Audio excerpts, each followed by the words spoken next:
Welcome to this podcast called Curious About Recovery. I am Kirsten Honeyball. I am your host. And in this podcast, I'll be diving deep into eating disorders, which are complex and challenging to navigate. So whether you're a sufferer, a professional, a family or loved one of a sufferer, you can join me as I get curious by interviewing professionals, chatting to eating disorder survivors, and sharing my personal experience with an eating disorder so that you can better understand various perspectives, remove stigma, hear inspiring testimonies, and simply get curious about all things eating disorder related. I would like to put out a trigger warning. These episodes explore the topic of eating disorders, and some content may be triggering to listeners. Topics explored may mention, but are not limited to, trauma, diets, food and body types, suicide, mental illness, substance use, self-harm, violence, gender identification topics, and more. Please take care before listening to any episodes. It's important to note that this podcast is not aimed to diagnose, treat, or cure any form of mental illness and should not be seen as a replacement for treatment of eating disorders. Everything said here is expressed in relation to personal and professional opinions, and listeners should be encouraged to view these episodes as an open-minded exploration of various possibilities and perspective rather than hard facts and solutions. Please take what applies or resonates with you and leave the rest. And if you're struggling with an eating disorder, don't hesitate to reach out to me at kirsten@kirstenhoneyball.co.za.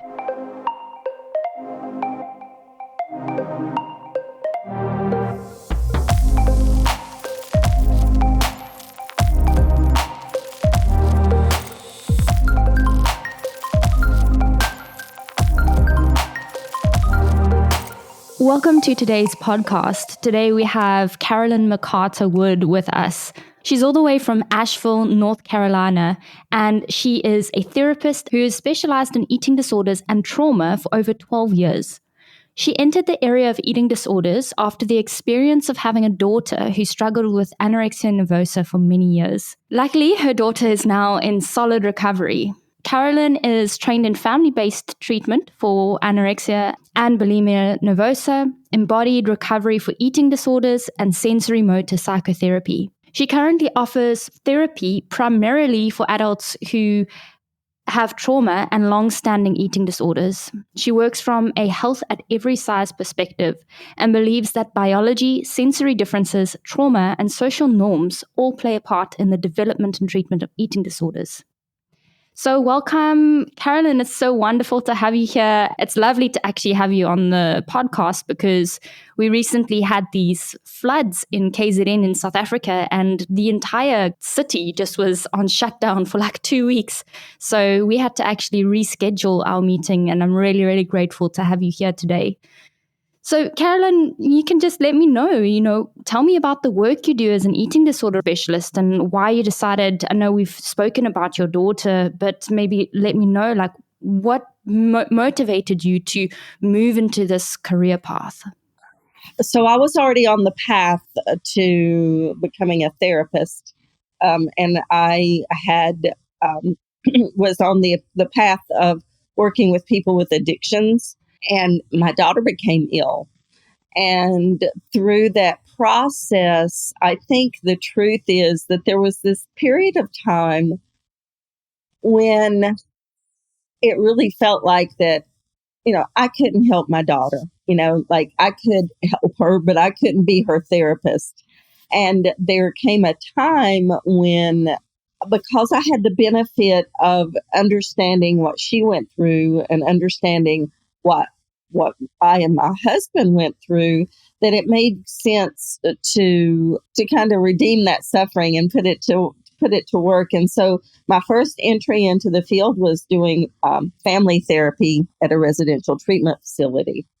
And then over time, as my daughter progressed and so forth, I ended up moving into a variety of different treatment facilities and so forth. But I ended up finally going into outpatient treatment. And I got very interested in family-based treatment, because family-based treatment is the treatment that we didn't know about, which says that parents are not the cause of eating disorders, that parents are kids' best allies, and has shown the very best outcomes for adolescents and kids with anorexia and bulimia.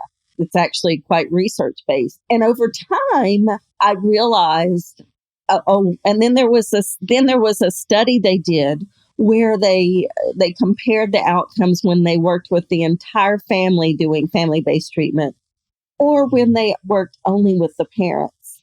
And lo and behold, the outcomes were just as good working only with the parents.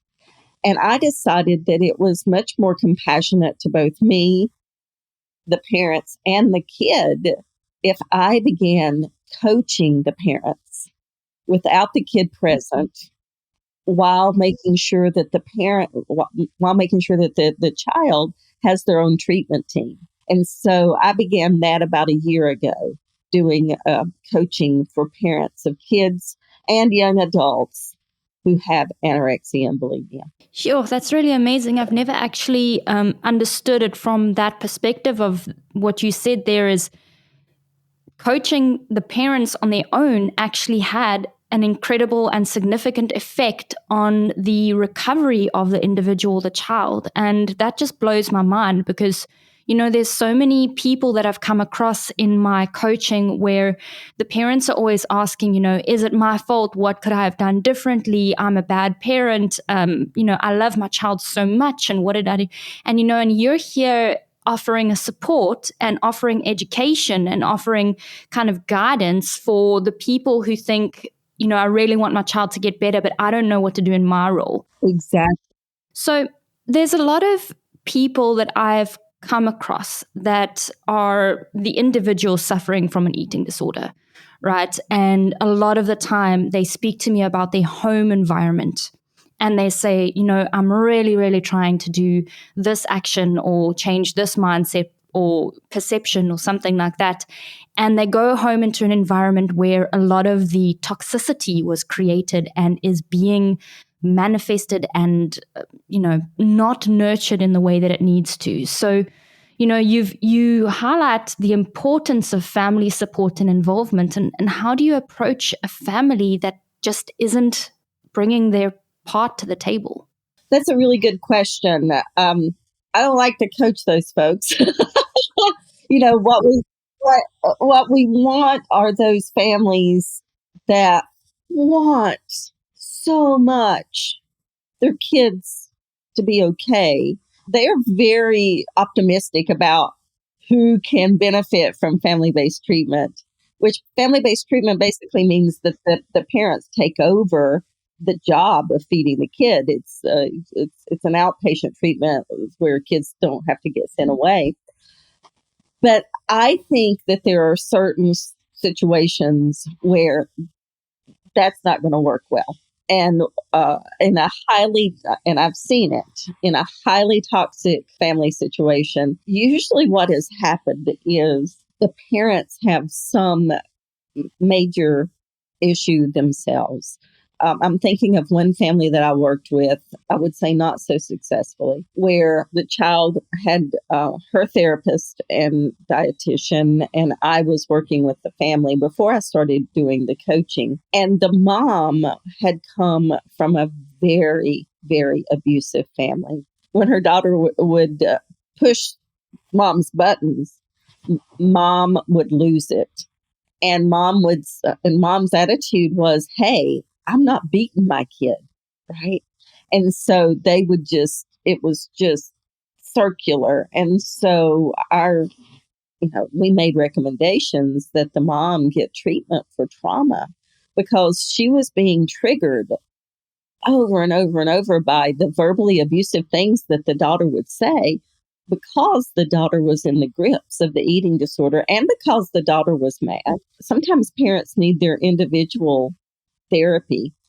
The other thing that I would say is a lot of times it has to do with diet culture.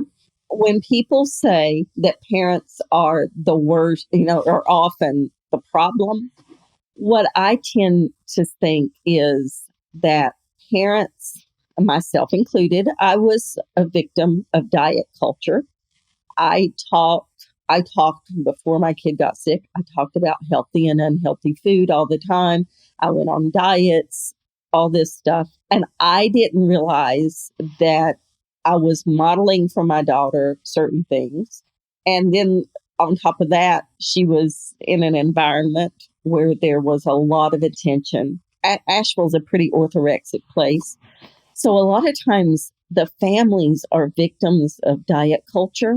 And so part of my job is to help them understand that, I compare it to somebody who has asthma and somebody who doesn't. So if I don't have asthma, I might walk into a smoke-filled room and feel a little bit of irritation in my lungs. My friend who has asthma, if they walk into a smoke-filled room, they may have a full-on asthma attack, which is, can be really, really life-threatening. And when we have the propensity, the vulnerability to eating disorders, diet culture and diet talk and good food, bad food, and all that is like that smoke. It can really set off a strong reaction. One of the things I try to teach my parents is that how we talk to and about ourselves and others matters so much because our kids are listening. And if we're self-critical, then our kids learn to be self-critical. And if I say something negative about my own body, then it starts that thinking within the kid's own body. So we can't have two different ways. It's not like it's okay we can't talk about your body, but I can talk about mine in front of you. We can't do that. It doesn't work. Yeah, it's so interesting because it throws me back to this kind of 6-7-year-old version of myself. And I remember, from lived experience of having an eating disorder, I remember my mother always refusing to be in photographs and refusing to have refusing to looking in the mirror. And bless her soul, she was none the wiser. But I was so confused because the words that came out of her mouth was always, "I'm so ugly, I don't want to be in a photo," And I was sitting there going, "Here's the most beautiful woman in the whole world, and she's telling me she's ugly." And surely that's a child can't understand that logic, because it doesn't make sense. And you've mentioned that there's this commonality that you see in parents when they're sucked into diet culture, into this idea of good and bad, into this idea of your body should look a certain way or weigh a certain amount. And I'm just interested to find out, in your time with parents and families, have you ever noticed other common trends? So things that you see in parents that they can either become more aware of in their own thinking and their own patterns, or that a child can become more aware of, and any patterns that you've picked up? Right. So this is interesting because I wish I had the exact data on this, but there used to be a belief that there was a type of family that would result in anorexia. And so they did this study, this was in England, of families where the kids had anorexia because they were trying to figure out, what are the specific dysfunction. And what they found out was that there weren't any, that yes, families have dysfunctions, but there wasn't anything that was specific to development of an eating disorder. And also they started learning that when there is the crisis of an illness like anorexia, the family will start organizing around that, right? And dysfunction grows. What I do believe from my own experience is that families tend to fall in either being highly expressive or underexpressive, and that we fall into either a fight, flight, or freeze kind of response, right? So the fighters, they're going to go into a lot of arguing with their kid. Can't believe you're doing this. I can't believe you're doing this to me. Do you understand that we're going to have to send you to treatment? Blah, blah, blah, blah, blah.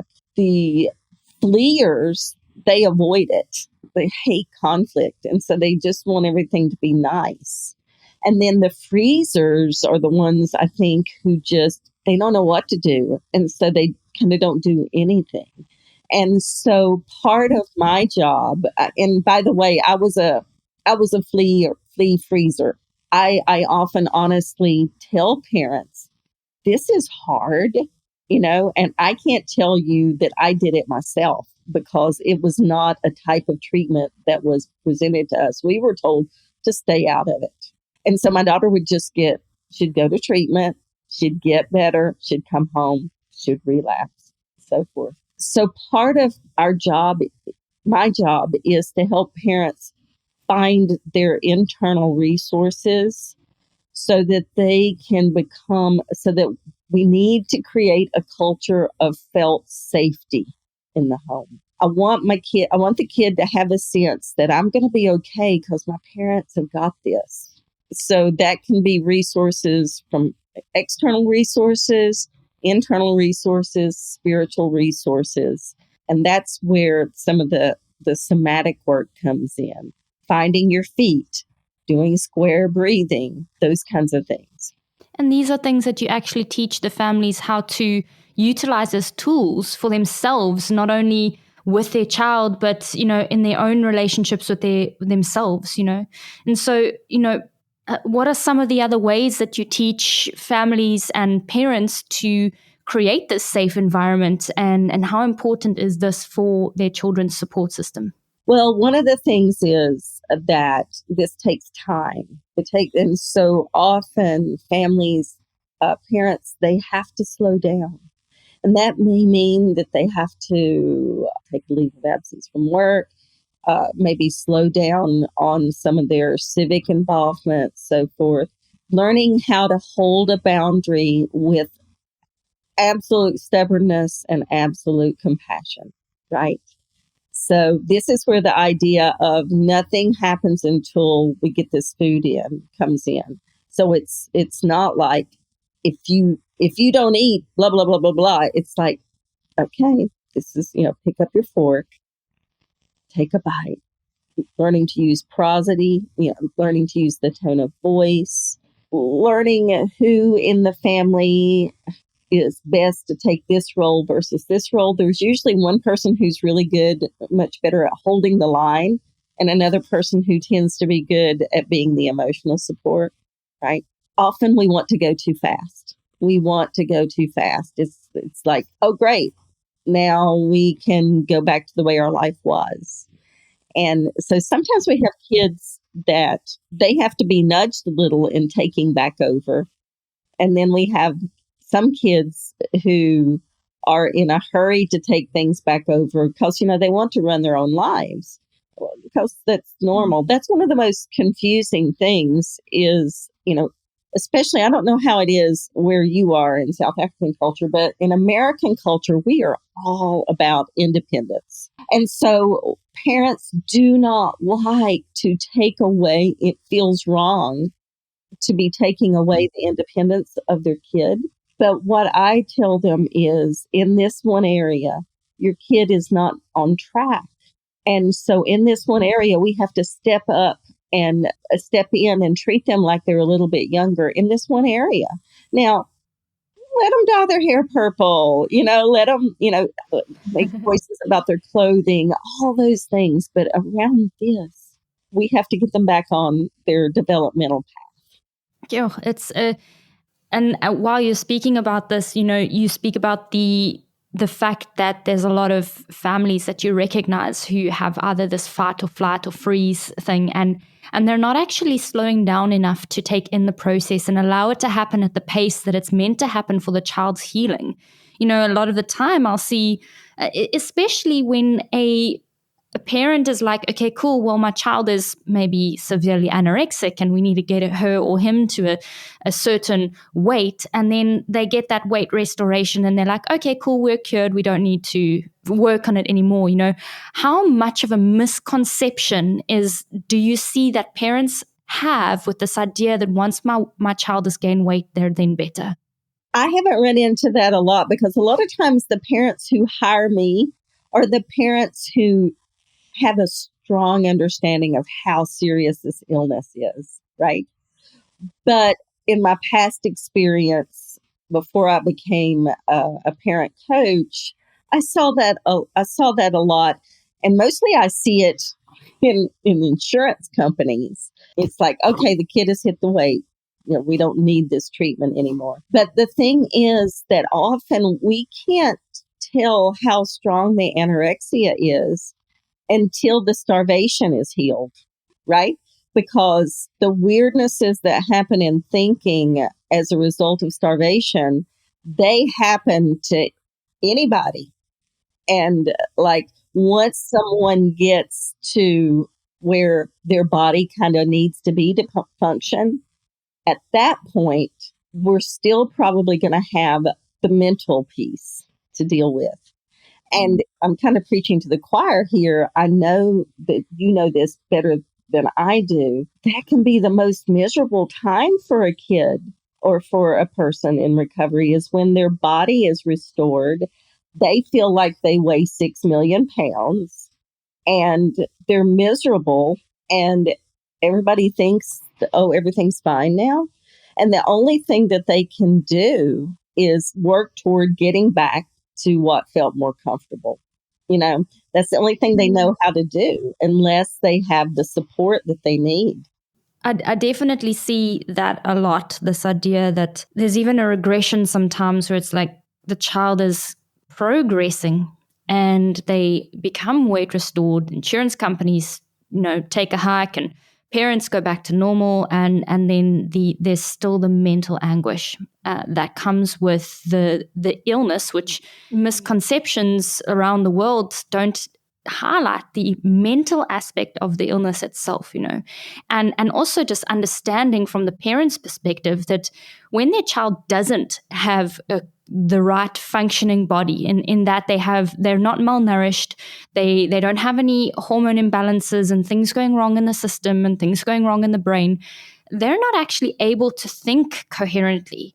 And so there's going to be a lot of the time where it's going to be really hard to deal with your child, because starving the body is the same as starving the mind, which is ultimately removing its function, which is to think rationally, to be able to make good choices and respond to life in a wise way.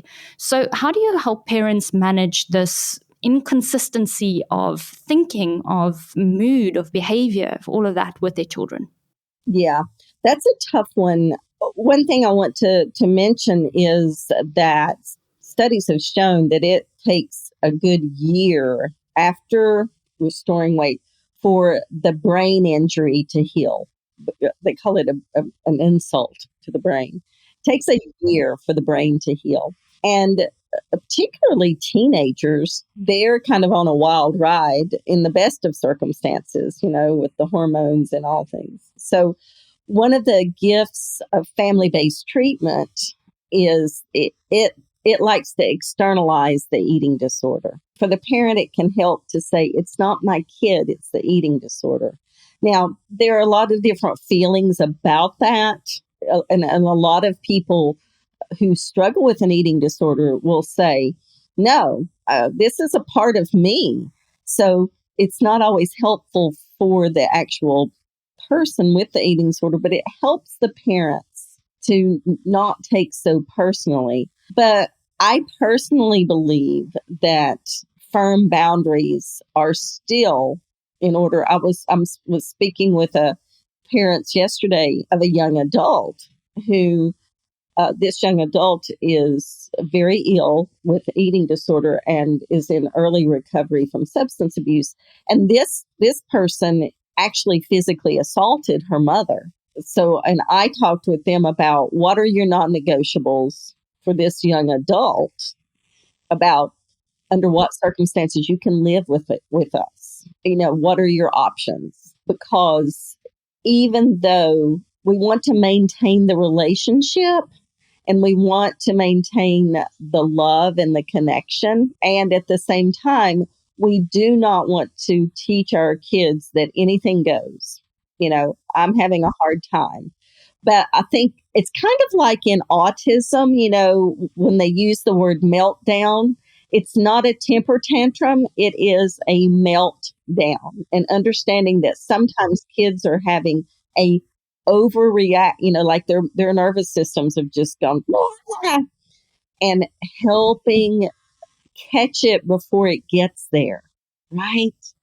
Noticing what's happening. Oh, oh, you're clenching your fists, or, oh, my heart is starting to beat really fast. And thinking of it more as a meltdown than a temper tantrum. Yeah, definitely. And I suppose this is where the kind of embodiment therapy and sensorimotor psychotherapy would be helpful for the parents, because they're understanding that sometimes it's just system overload, Absolutely. System overload, Yeah. And for parents too. That's the thing that's so important, I think, is like, if I was going to be trying to take care of my kid at home when she was sick, I needed someone to help me not be so afraid all the time. I was so scared, right? I couldn't act. I was scared of what was happening to her. I was scared of the conflict that it caused if I insisted on, her eating.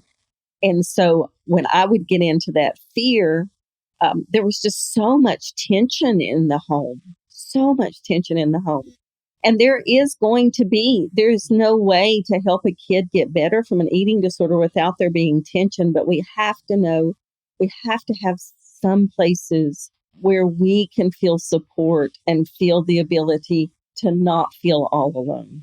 And it's so important to recognize that there's this fine line. I mean, yes, there's an individual recovering from an eating disorder, but there's also a parent who has their own emotional responses and own feelings and own perspectives and everything. And they feel almost like they're walking on eggshells. They have to be so careful to put a boundary but not shut their child out. They have to be so careful to not enable but to be graceful and be gentle, and it's I guess that's why people like you in the world exist, is because you help them navigate that very, very difficult space. Yeah, well, there's a couple of things that are kind of super easy. One is to learn to say, so there's a book that was written by Janet Treasure, who is it's called The New Maudsley Approach, and it's kind of an old book now. But the Maudsley approach said, which is family-based treatment, it said, we have to create a crisis. The therapist has to create a crisis to make the parents scared enough to take action, right? But what they found is that works really well for those people who are kind of in denial and don't get it. But then there is also sometimes the parents who are more like I was, which is like, scared to death.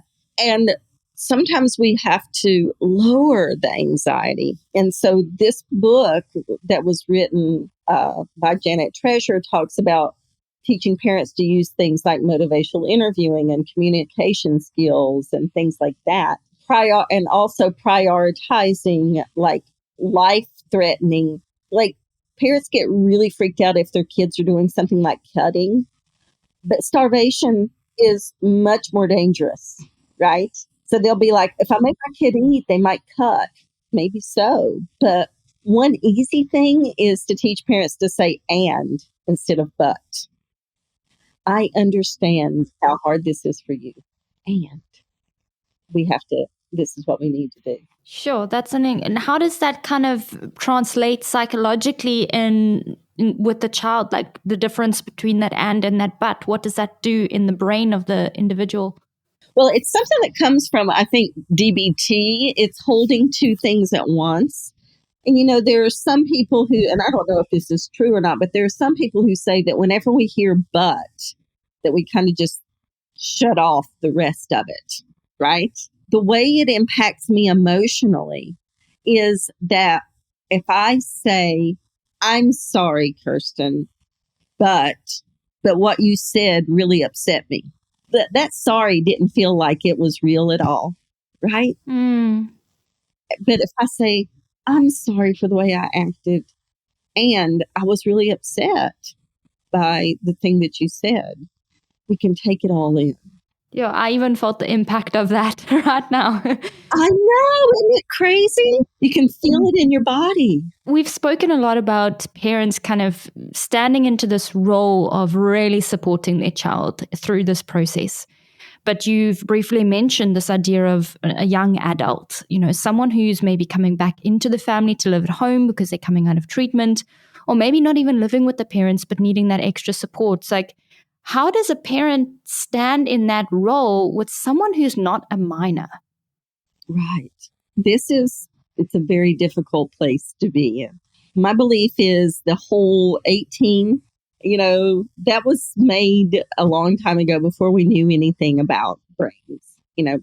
Brains don't fully develop until they're like 24, 25, and even later when there's been an illness. Basically, the question is about how dependent is the person on their parents, because sometimes legally they're an adult, but functionally they're an adolescent. If the parent is providing a place to live, if the parent is providing a vehicle, a car, all those things, the parent actually has a fair, I don't like to use the word power because that sounds, but they have a fair amount of leverage, right? About what things they are willing to do. And this is where it gets more like, I think, dealing with addiction, right? I had a very wise mentor tell me once when I was dealing with my young adult daughter. He said, the way you know whether you're helping or enabling is the situation getting better. If things are staying the same, you're not helping, you're enabling. Wow. That is such, you could just apply that one simple sentence to a parent and you could change their entire experience with their child. How do you know whether you're helping or enabling? If it's not getting better, you are enabling. That's so simple and so powerful. Thank you for that. Oh, I am so grateful. His name was Joe Martin, by the way. Thank you, Joe Martin. So, what do you find is the biggest challenge you experience when helping parents who have a child who is struggling with an eating disorder? Let me think, because it kind of varies. I think maybe getting on the same page in communication, whether it's communication with one another or communication with the treatment team, because a lot of times I'm, as a coach, I am outside that treatment team. I may interact with them, but like I'm thinking of one family who are wonderful parents, and they were having a lot of frustrations with the treatment team. And then the treatment team, it turned out, they didn't feel like all the information was getting through. So there was communication stuff going on there. The other one is parents being united, right? And it doesn't matter whether they are divorced or together. I tell them that in this one area, everybody needs to be united. And of course, you're going to disagree. One family that I worked with, one parent had a history of getting diabetes when they were a little kid. And so they had grown up believing that sugar was evil, right? And then the other parent was trying to follow the all foods or good foods kind of thing. And they would get into conflicts in front of the kid. And it's because each of them was trying so hard to do what was best for their kid. But so like what I say is, if you disagree, go behind closed doors and hash it out. But in front of the child, it's like, yeah, your mom said you had to eat that. Yeah, you did. It's so interesting to be united. And a lot of people think that a united family has to be a family that's not divorced or all in the same place or something, but a family can be united in any way, shape, or form if they choose to. And I suppose there's going to be situations where a family can't be united. Maybe only one family member is really in the court with that individual, really helping them out, and that's something you'd have to navigate on an individual basis. But also interesting that there's like these conflicting kind of thought patterns from either parents, and I suppose this would come again in the what do you see kind of as a pattern in people with any addiction, eating disorder, anything, is a lot of the time, conflict between the parents where they have opposing views and they really just struggle to come together. Yeah. And again, this is where that chicken and egg thing comes about. I don't know if you knew this, but at one time, people were taught that schizophrenia was caused by parenting. I don't know if you knew that. They called it the schizophrenogenic mother. So the mother was supposed to have been cold and whatever that called schizophrenia. So now we know that schizophrenia is very much biologically based, right? We've thrown that out. But there is this tendency because we like to make sense of things. There's this tendency to say if a kid has an eating disorder, it must have been what was going on in the family that caused it, right? But the truth is, when there is a crisis in a family, we each respond in different ways. And so a lot of times the conflict will come because, one person tends to respond very softly, very empathetically. And the other person may respond with being very logical and like, these are the rules and so forth. And those things just have to do with how we're wired. There's strength in both of those. So it's like, how do we pull it together to make it kind of a complete picture? I have a family that they're so wonderful. And it's funny because it's the mom who is good at saying, this is what you got to do. And this family, they're dealing with, the mom has breast cancer at the same time that their son has an eating disorder. But they're like, no, this is what you got to do. The other big thing that I remember just now that comes up a lot, often kids with anorexia are also involved in sports. And it's very, very difficult for parents to say, no, you can't do that right now. That's the other biggest one. Traditionally, there's a tendency in eating disorder treatment to say no physical activity at all. And like if the kid is really, really, really sick, it's kind of a non-negotiable. You don't have the energy to spare. But that's a place where I often see parents not following the recommendations of the treatment team because it just feels too hard to take it away. And I also think because we get a lot of enjoyment and pride out of our kids excelling in things. Yeah, I mean, I definitely can relate to that idea of anorexia and exercise, and then that exercise actually becoming a part of the anorexia and the illness. And, that I think that often goes very overlooked by parents who want their child to achieve at school and want their child to, have the trophy on the table and all of that. And you can say, wow, my child's so dedicated. She's going to gymnastics for 3 hours a day or something like that, but not actually recognizing how harmful that could be for her recovery process. Exactly. And having to look within ourselves, So my daughter, she wasn't an athlete. She was a gifted student. She had an opportunity to go to a special school, the School of Science and Math. And her therapist looked at me and said, your kid's always going to be smart if she's still alive. But there was this part of me that, I wanted these things for her so much. But if I looked really deeply, there was this piece of it that it was about my own desires. That's not wrong. That's just human. It's just that we have to become aware of it. And there was a point where I apologized to my daughter because I recognized that there were ways in which I had pushed her toward things that she probably wasn't ready for because I wanted her to have these opportunities, right? And she's a forgiving soul. The other thing I think is so important is for parents to know that it's always okay to say, I'm sorry, I made a mistake. It can be so healing. 100%. And I mean, I think we always want I'm not a parent, but I can imagine being in your shoes, wanting your child to always just have a better life experience than you. So when an opportunity comes by, it's, you have to put your ego aside to be a supportive parent in this process. You really do. And it's hard.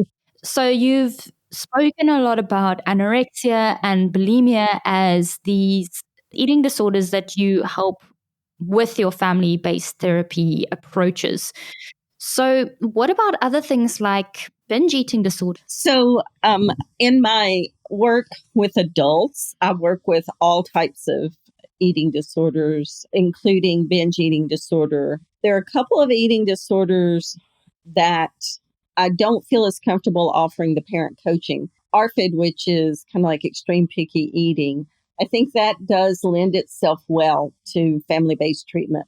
But binge eating disorder has not been studied that with family-based treatment, and because of that, I feel less confident. I think we're still figuring out how to help parents support their kids with binge eating disorder while staying away from, fat shaming and so forth. I'm hoping that one day I will feel confident supporting parents trying to help their kids overcome binge eating disorder. I don't right now because that feels most ethical to me. Interestingly enough, I know a lot of the time people who struggle with anorexia go into an extreme hunger phase where they're actually eating in excess because their body is really needing that for the nutrient value and for restoration of organs and nutrition satiation. So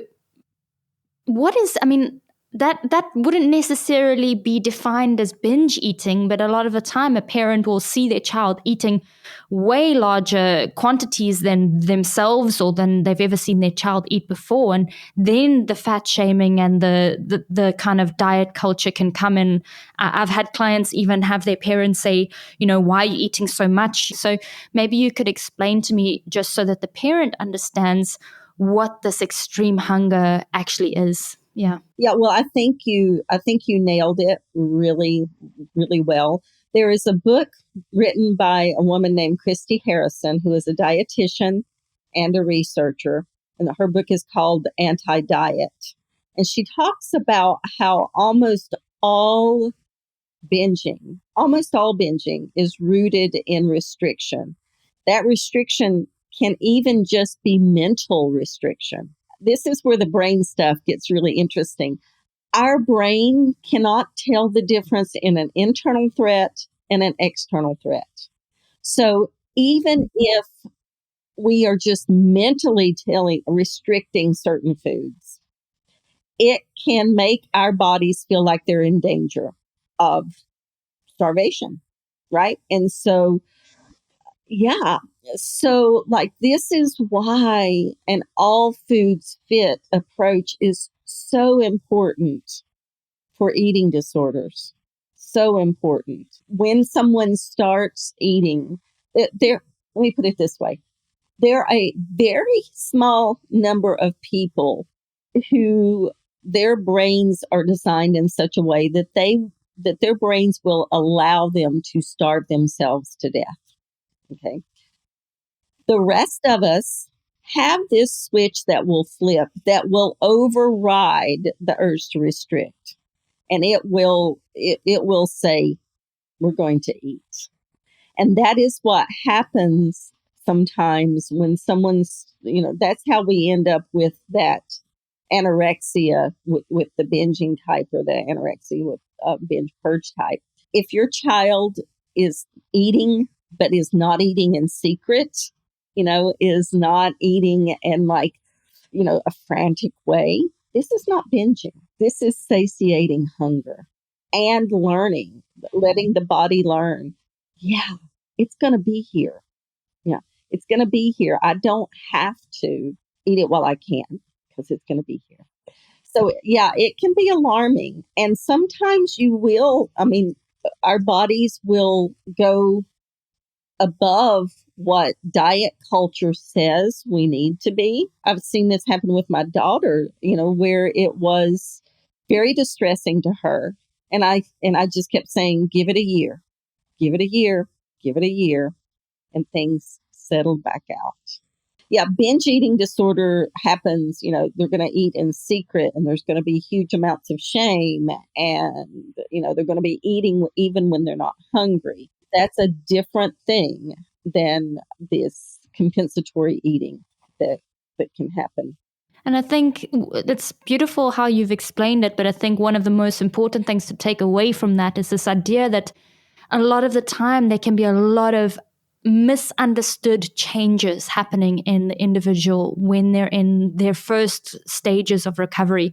And just to give that parent the reassurance and the individual the reassurance that things will stabilize, provided that we continue honoring our hunger, honoring our bodies, creating a safe mental space, not moving into restrictive behaviors or thought patterns, and really just trusting the process. So if you are struggling with this as an individual or parent, just adopt that mantra, give it a year, and know that it's only, once again, like Carolyn said, it's only after a year after the person has got to a stable place that their brain actually starts functioning coherently again, that in a way that would actually be completely healing. So thanks for that. That was very informative. So thinking about this idea of, it's often something you see when a child is in anorexia, that they would probably also be involved in some kind of high level achievement of some sorts. I was a straight A student. I was an athlete. I was all of those things, and I checked these boxes. But, there's also the bulimia side of things that you help people with, which sometimes isn't as obvious. And I'm just curious, how do you help a parent recognize when the child is prone to or moving towards these kinds of behaviors, whether it's anorexia or bulimia or any other eating disorder? Well, usually if they come to me, if they reach out to me, it's already, actually, I have had folks reach out to me and say, I think this is happening. Then usually they decide that they don't need my services because they're not quite sure what's happening. I do a lot of over the years, I've done a lot of education. I think working against, I would say, fat phobia and weight stigma is one of the best things that we can do, because the truth is that both bulimia and anorexia and binge eating disorder can occur in bodies that don't look remarkable in some way. I have adult clients who have anorexia and who keep going, well, I haven't lost any more weight. And I'm like, I don't care, because the behaviors are still there. Of course, there are things to look for. It's like when your kid gets up and leaves, when your kid leaves the table and goes straight to the bathroom, or develops a habit of taking a shower right after dinner, right? If there are these mysterious, things mysteriously disappear, things like that, those are kind of red flags. Also, the self-criticism piece, I think, is a really big one. When your kid starts being really critical of themselves suddenly around everything, but particularly body, and, weight fluctuations are a big red flag. The big difference in helping parents help kids with bulimia is that I believe that bulimia tends to be more of, there's more shame involved, because, the kid knows that they're doing something that society considers weird, although society considers losing weight a good thing, right? So the kid is maybe a little more open to, how can your parents help protect you? How can your parents help you not do this, right? To not do the purging. Whereas with anorexia, often the parents have to be a little bit more controlling. That's interesting, because there's a lot of little behaviors that I'm just remembering now for myself. It would be things like, my mom, she even speaks about it to this day. She's like, she would walk into the bathroom and there would be some like glass of stuff, because I used to make this contraption to enforce purging. She would find this glass of stuff and she would be like, oh, what is this? I don't know. But she would never like think beyond that, or she would go to the couch and there would be sweet wrappers just stuffed in the couch, and always food disappearing way faster than would be a normal amount of food to disappear. And so, lots of little weird behaviors. And I think it's important for a parent to know, whatever stage you're in, if you're experiencing doubt and something that you think is out of place, don't keep quiet about it. Yeah, if you think something's off, something's off.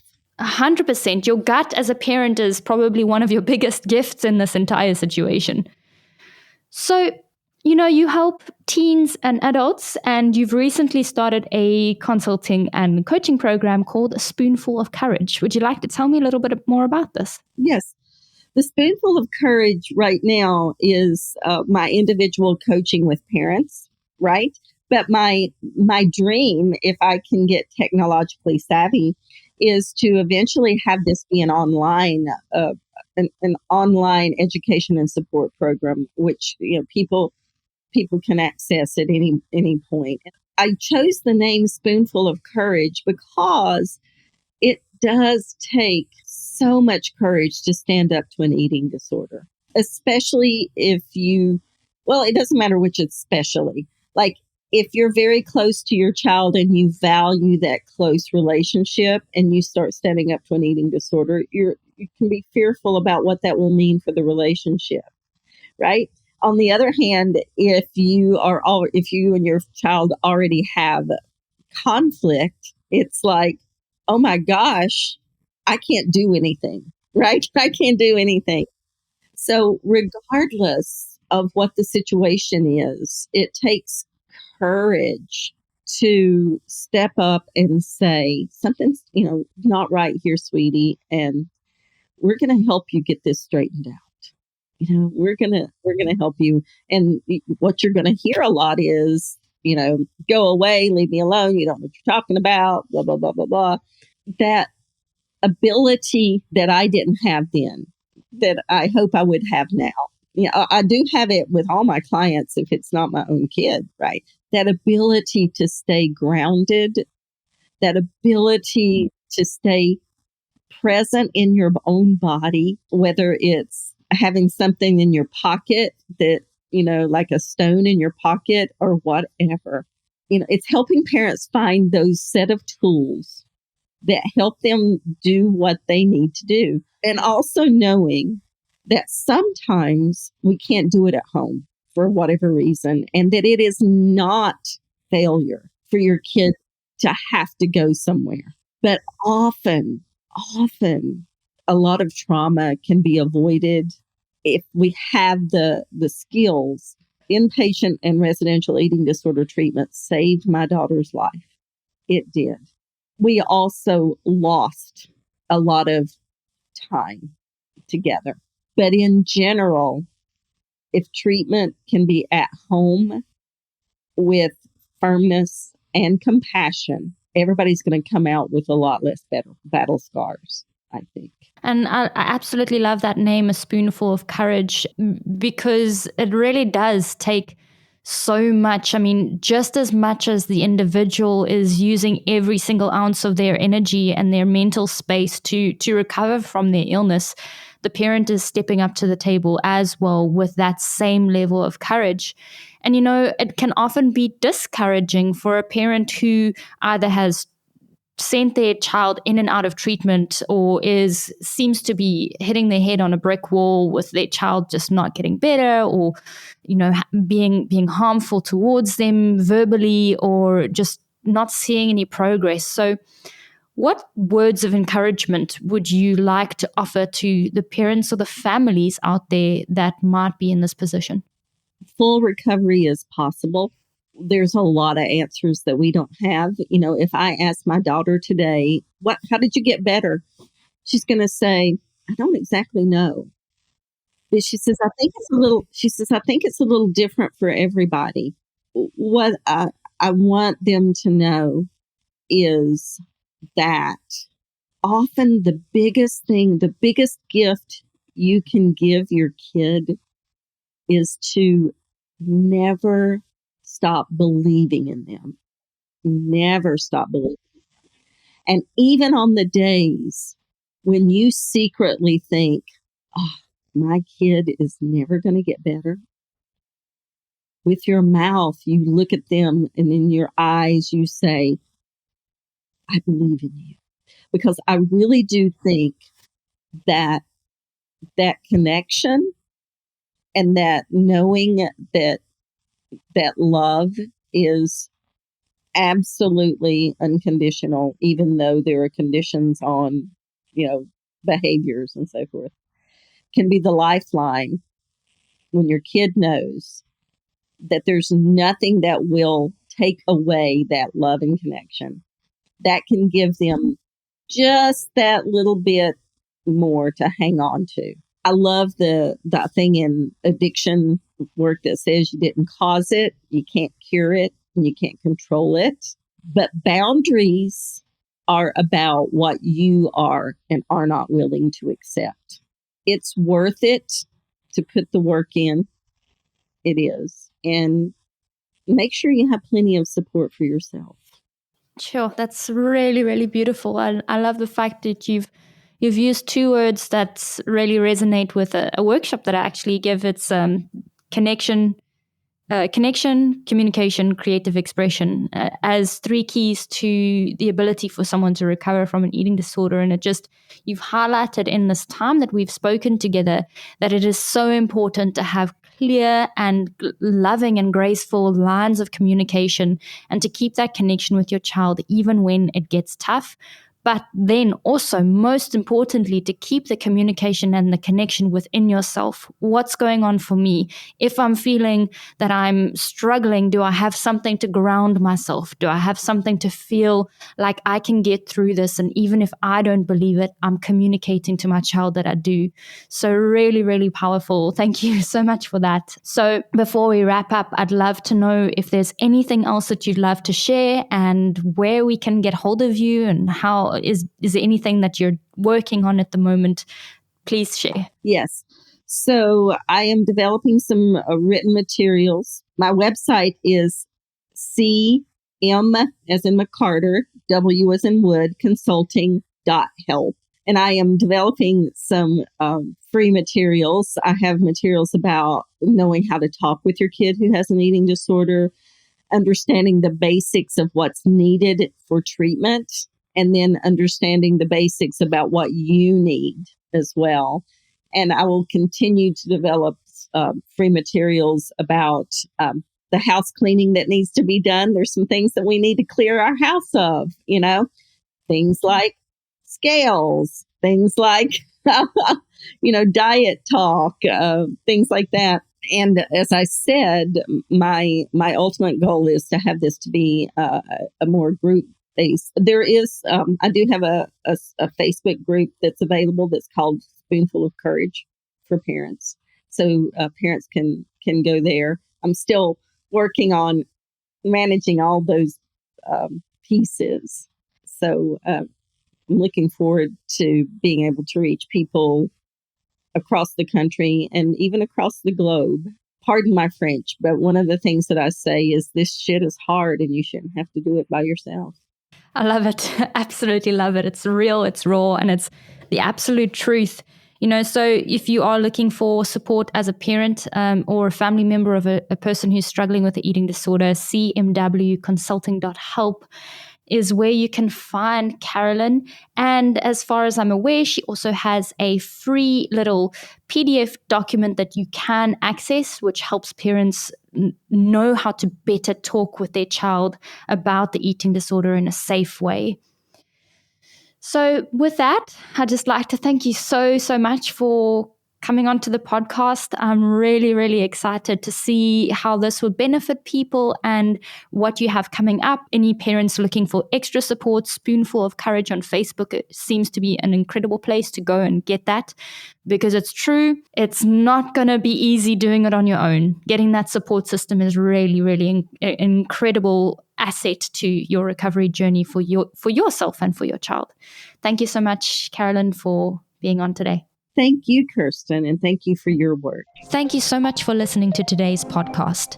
If you have liked it, share it with people who you think might benefit from listening to it as well. Don't forget to go to my Instagram page called @CuriousAboutRecovery to find out about upcoming episodes or to browse the episodes of the past. You can also follow my page called @KirstenHoneyBall, where you can get inspiration for your eating disorder recovery.